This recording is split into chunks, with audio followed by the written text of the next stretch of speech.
কেন্দ্র সরকার দরকার হলে শান্তি বাহিনী পাঠাক বাংলাদেশে। বিধানসভা অধিবেশনে বাংলাদেশ নিয়ে আলোচনার সময় এমন মন্তব্য করেছেন পশ্চিমবঙ্গের মুখ্যমন্ত্রী মমতা ব্যানার্জি। এছাড়াও তিনি জাতিসংঘের হস্তক্ষেপও চেয়েছেন। তিনি বলেন, আমরা প্রস্তাব দিলাম, এটা নিয়ে প্রধানমন্ত্রী বিবৃতি দিন, জাতিসংঘের নজরে আনা হোক বিষয়টি। কেন্দ্র সরকার জাতিসংঘের কাছে আবেদন করুক শান্তিরক্ষা বাহিনী পাঠানোর জন্য।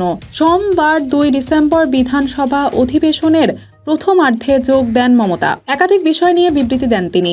ওঠে বাংলাদেশ প্রসঙ্গ।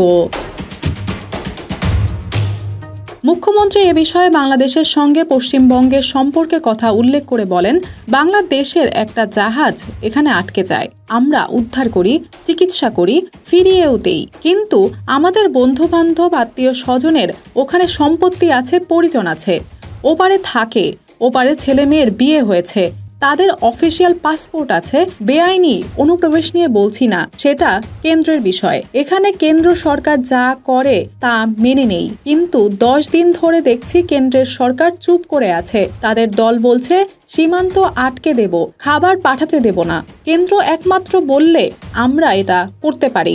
কোনো ধর্ম, কোনো বর্ণ, জাতি অত্যাচারিত হলে আমরা বলতেই পারি তারা সুস্থ থাক, কিন্তু চাইব আমাদের লোকদের ওপর যাতে কোনো অত্যাচার না হয়।